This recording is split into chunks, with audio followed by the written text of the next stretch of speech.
The fairy tale of the American meritocracy, the fallacy, the fable, the myth that surrounds this entire debate.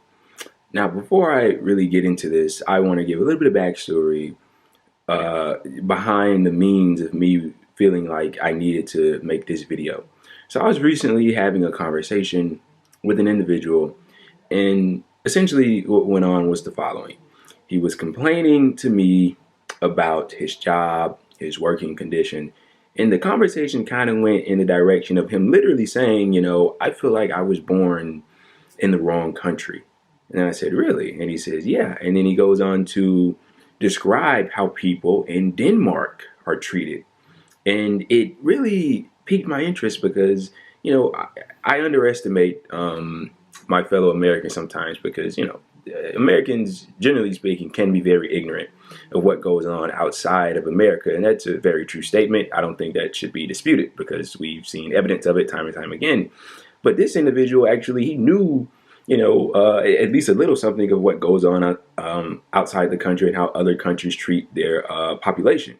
And he went on to say how, they have high wages and they get treated much better in the workplace than the people do here. And I went on to also say to him, well, those are among the happiest people in the world when they're polled, in terms of their happiness and how satisfied they are. Those are the happiest people in the world. And he was like, oh, wow, that's amazing.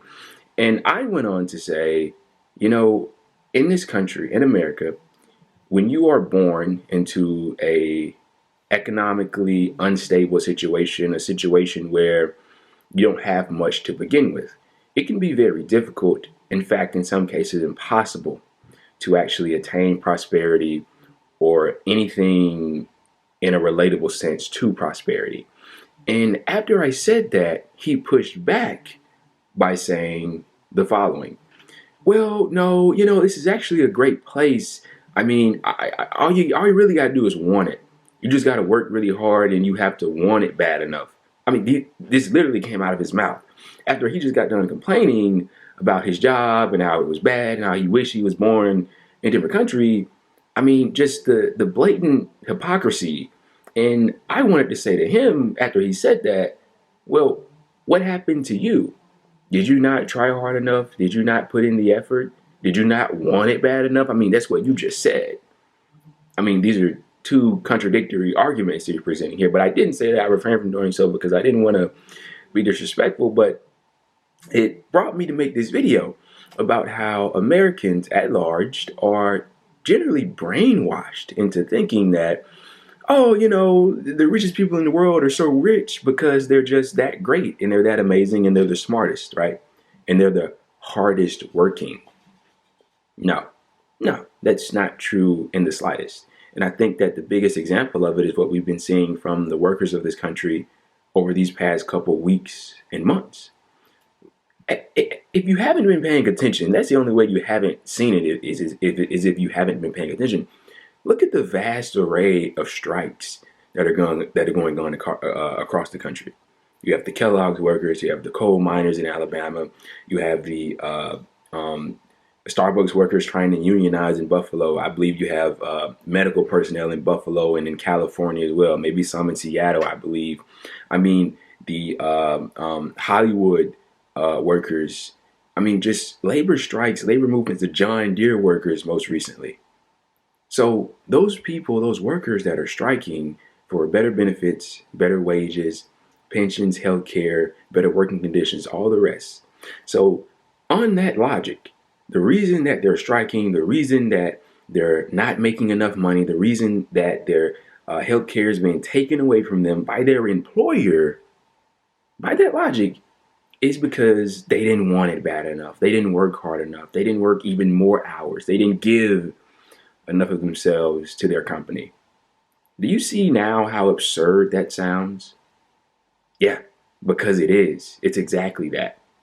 You see, these workers that are striking, through no fault of their own do they make the low wages that they're fighting against. Through no fault of their own are they losing pensions and health care and all the rest. That has nothing to do with anything that they didn't do, but it has everything to do with their employers and the company that they work for and what they do and the restrictions that they impose on their workers that make them do these sorts of things. Now, there is an entirely different conversation to be had about whether or not a meritocracy is even attainable. It seems like some sort of utopia in some people's minds, right?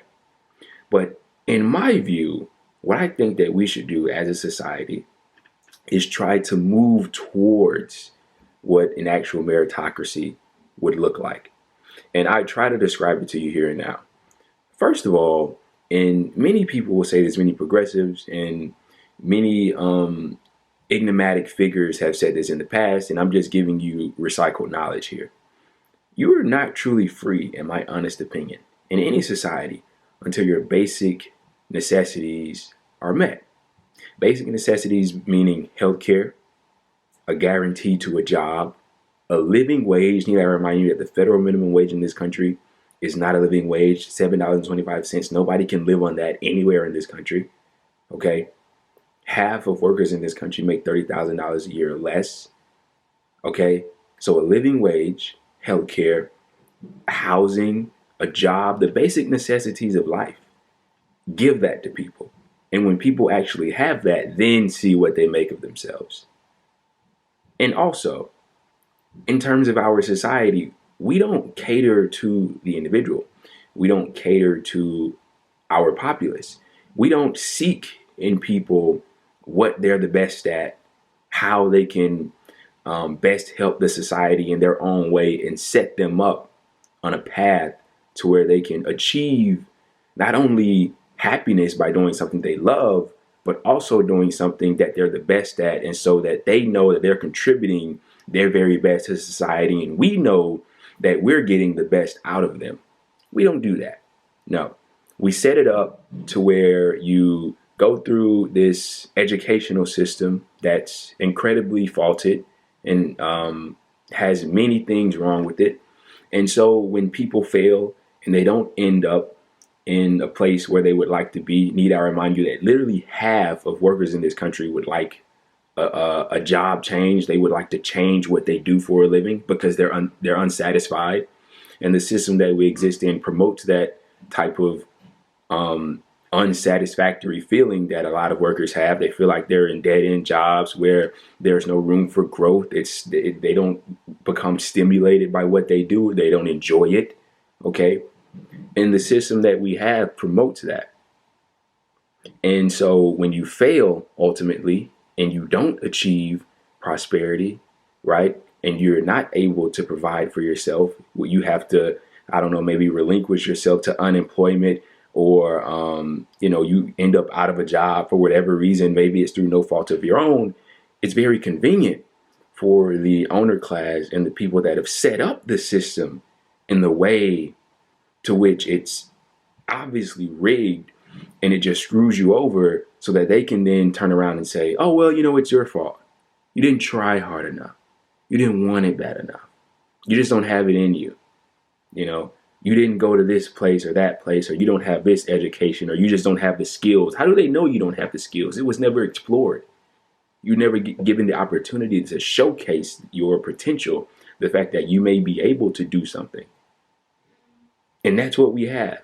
That's exactly what we have, but we've been tricked. The people of this country have largely been tricked. And then they turn around and try to tell you that you live in a country that is the true definition of a meritocracy. It's a lie. It's always been a lie. More people need to realize that is a lie. And I promise you will be much better off.